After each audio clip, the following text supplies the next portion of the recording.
Hello, I'm Douglas Maddie and welcome to Altered Perceptions. In this video I'm going to be reacting to Joe Rogan, Banachek on exposing Peter Popoff.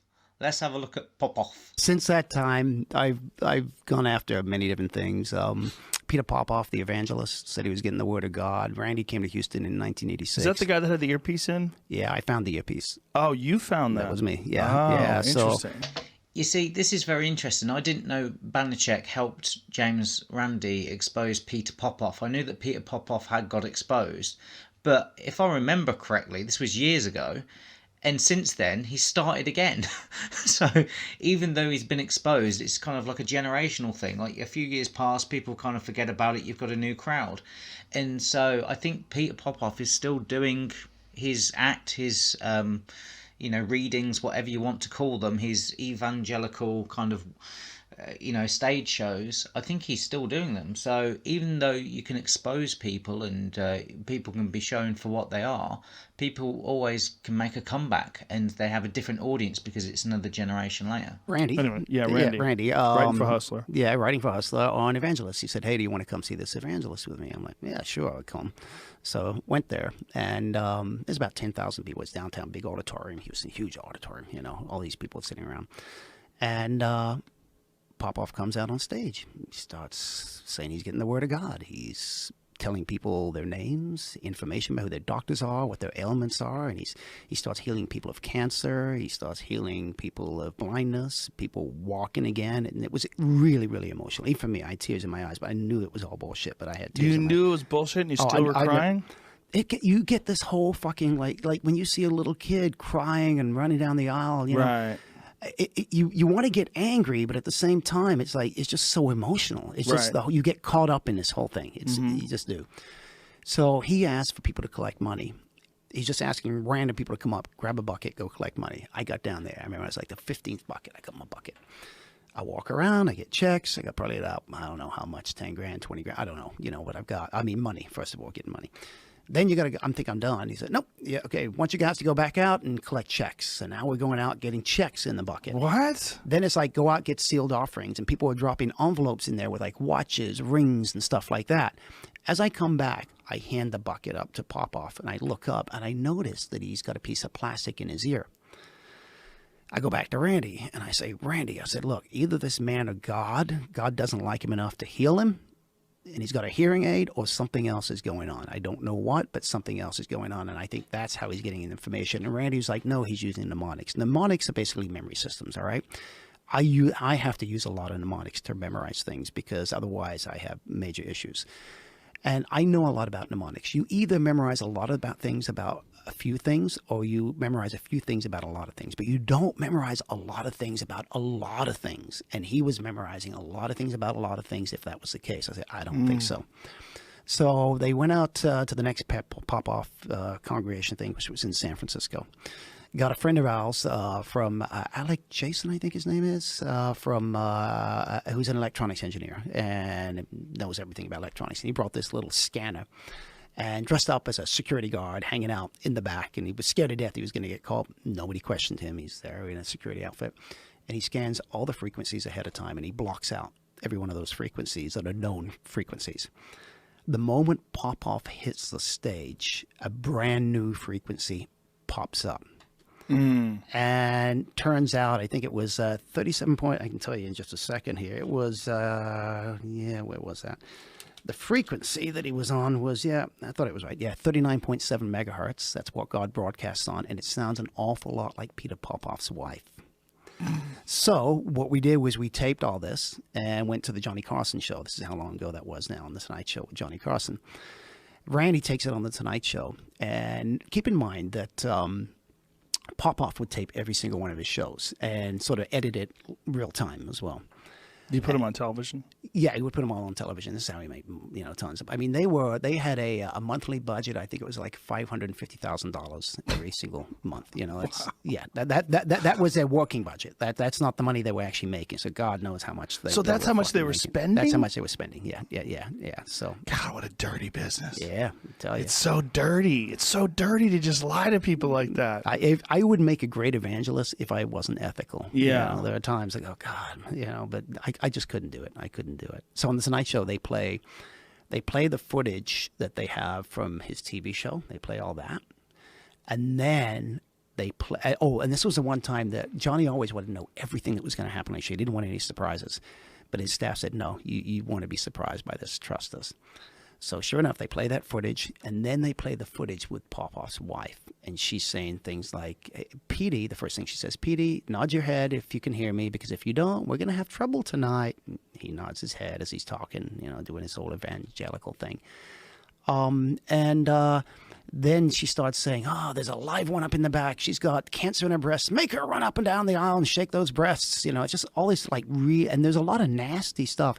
Some of that stuff we couldn't play on this night show, but we showed enough.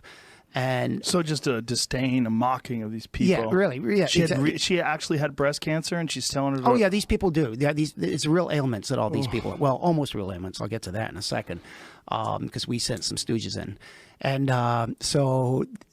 Yeah, just nasty, nasty stuff. But anyway, the stuff we showed on the Tonight Show, Johnny sits there, and he didn't like to edit his shows either. But he had to edit this because the moment that came on, Johnny's like, "Oh shit," and you couldn't say shit on TV back then, and so he had to edit that out at that point. And he says, like, "Do they know about this?" And we're like, "Nope, they do now." And at first, Popoff tried to say that we hired actors to be his wife. And then when it was obvious that we didn't, he then came out and says, "I thought everybody knew that I used that to enhance the word of God." Oh. And it took a long time for him to go on. And now here's the crappy thing about this, right? When I was there, he's doing stuff like telling people to throw their medications up on stage. You don't need them. God's going to take care. Imagine somebody throws up some digitalis pills or something they really, truly need and think God's going to heal them. So people do die from these things. And he was using a lot of other tricks. And part of the way he was getting the information was this, right? So people fill out prayer cards ahead of time. And they put them in these boxes in the back of the room. When nobody's really paying attention, the boxes get switched out. So all those prayer cards with all this information goes backstage to the wife, and she's able to send that information to him. Another thing, she would come out on stage. People come to these things hours and hours ahead of time, like literally, and they leave the hospital on carts and everything else. And she would walk out and she'd say, "Hi, I'm Mrs. Popoff.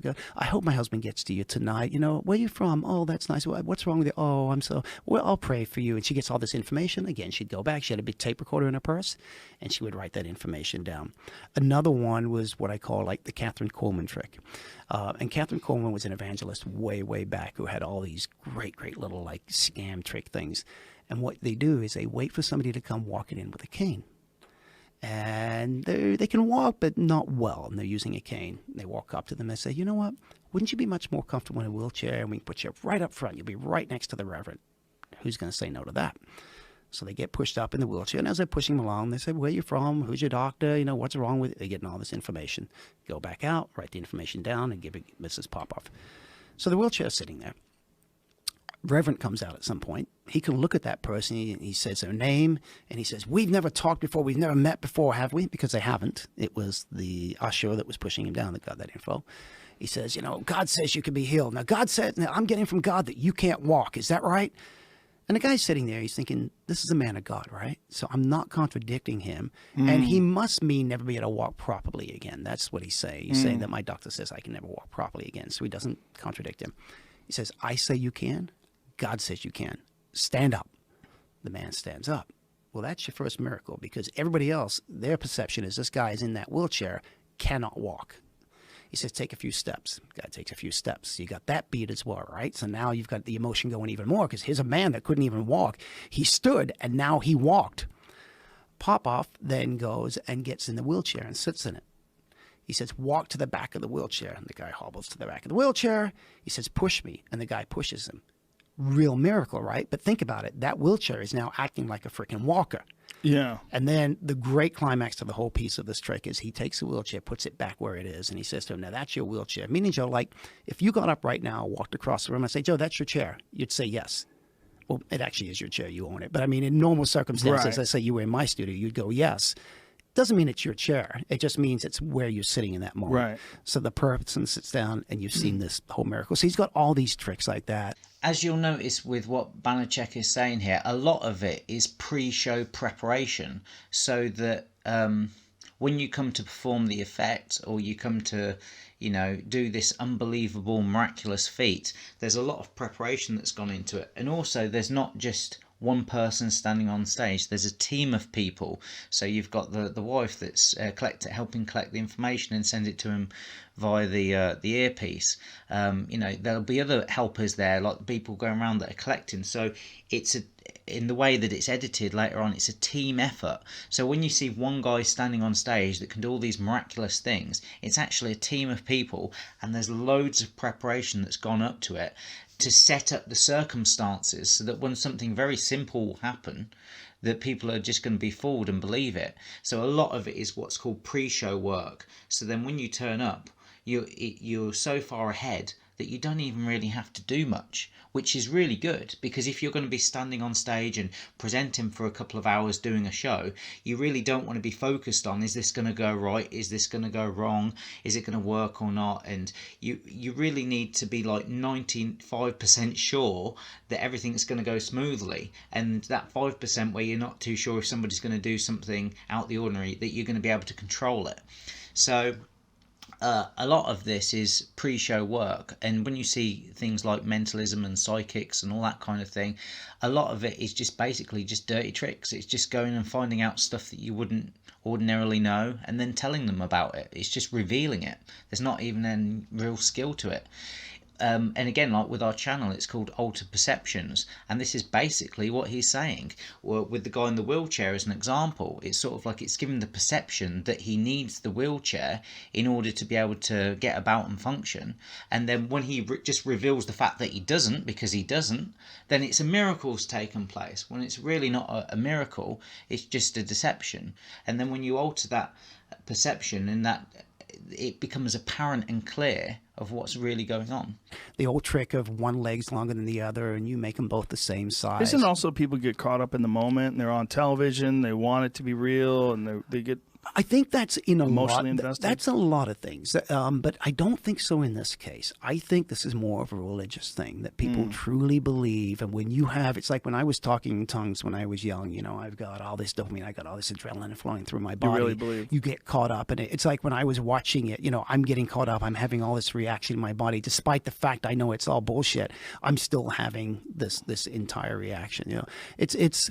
Mediums, to me, the worst scum out there right now are the mediums. And why do I say that? Because they're taking advantage of a person in a vulnerable moment in their life. Yeah. And they're doing it for their own gain. They're also doing it for money. And a lot of people will say, well, they're making them feel good. You know what? I can give crack to a junkie. Doesn't mean it's good for him, right? The grieving process is a natural part of the state that you have to go through to stay with the living. We had a very good friend whose son died of cancer. 10 years old, died of cancer. She's understandably has this huge gaping hole, right? This huge gaping hole where she's just feeling sad, she's upset, she needs to fill it with something. Normally, you turn to your family for those things, but she met a medium who convinced her she could talk to her dead son.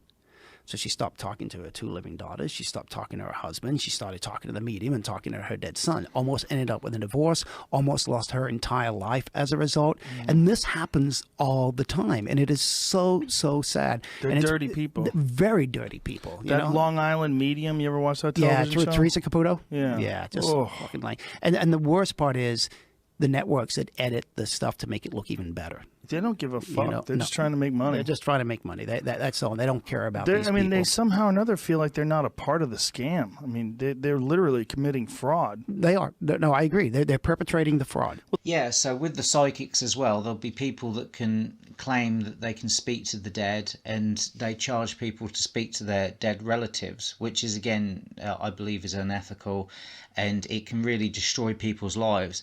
And not only does it destroy people's lives, it destroys the memory of that person. I mean, let's just put the deceased aside for a minute.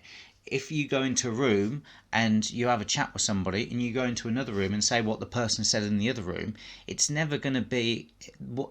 It's always going to be an interpretation. Like Chinese whispers, it's always going to be slightly different to what the person actually said. It's going to be their interpretation. They're probably not going to quote them word for word. They're not going to say it with the same meaning and gravitas of what it means. So even when you're just quoting people in normal life, people have very bad memories. People don't really listen and communicate and pass on information very very well amongst the living, let alone the dead. So even if you could talk to the dead, it's still, I believe, unethical to be able to pass messages on, even if you could speak to spirits, because the moment that you're telling, oh, somebody else said this, you're speaking on behalf of somebody else, and they're not there to be able to back up what you're saying and to be able to defend themselves if what you're saying isn't congruent with what they really believe. So to speak for other people that are deceased is just, it just, like he says, it just leaves you feeling very, you've got to be a very jaded person in order to be able to do that and charge for it, but people do. And now you could argue that, well, they actually do believe that they're talking to the dead, but even still, it's like he was saying with the drugs and all that, and you say, oh, it makes people feel better. Well, that's not true on all occasions, and it's not about making people feel better, it's about allowing the process of grief to take place. So I think it's very dodgy ground when you go onto the psychics and the evangelical people, and I think that if you're getting into magic and if you're doing it, I would advise to stay away from that, because the whole idea of magic is that it's an art form, there's a theatre for it, it's an honest deception, and also it involves skill. That's why people clap at the end of it, because you're doing something skillful. You're pretending to do something that you can't really do, whereas these people are pretending that they can do something that they can't really do, and that's the difference. The network's not involved. What it is a production company. The production company's bringing it to the network, but the network should know the process. The if they're gonna network put it on often television. knows what's going on. They know it's bullshit, but it's like, They you know can what? kinda It's going to get us distance good themselves. ratings. It's going to do this. Let's promote it. Let's push it. You know, that they was show an up issue on set. on Sci-Fi on the network. They didn't want me just debunking everything. No. And I had to tell them. I said the problem is everything's bullshit. Yeah. It's Yeah. not that I'm trying to debunk everything. We're just really looking at it. Yeah. And everything's bullshit. Well, it's why in my show, I started to go on this a little bit ago, the show Telepathy, where I talk about telepathy and what it is and everything else. But as I'm doing it, I'm performing. And there's a part in that show where I feel really, really dirty and I feel really, really bad, but I feel like I have to do it. And I actually talk to some people's dead relatives in that show. And it's like the most despicable, horrible thing. And it makes me want to cry every time I do it. But it's because in the second half of the show, I go, what is telepathy? Well, I think I know what it is. I think it's a subset of magic. I think it's a form of entertainment, and a very cruel form of entertainment. I know I played with emotions, if many of you here this evening. But how else can I convince you on an emotional level and Right. on a logical level that you this can do is this. bullshit? Because Yeah, here's the right. thing, right? It's like your friend. They've had this one experience that's an emotional experience, meeting the psychic and the psychic telling them. If you tell them, hey, well, I got this friend Banachek that could do that same thing for you, he's going to go, yeah, but this is, you know, or if I Right. do it, I have to say Banachek's a real psychic. You have to meet him. Yeah, and Yeah. then I do it, and he goes, wow, that guy's real. And then now you say it's bullshit. Now they'll think a little bit and go, well, you know what? I had that same emotional experience. I had that same feeling.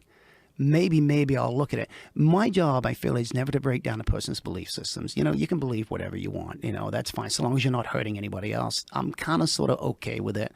But the big thing is, the problem that I have is with the people that are taking advantage of those people's beliefs. You're right. Because there's always wolves in sheep's clothing. So in this video, Banachek's talking about evangelists and psychics, and like they're saying, it's a very, what happens is, when you realise how easy it is to deceive people, you can take advantage of that deception, and you have to make a choice early on of how ethical you're going to be.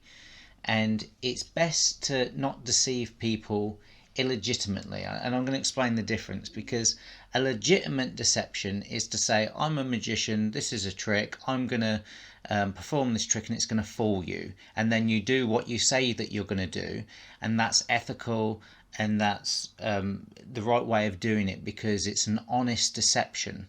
It's not a dishonest deception.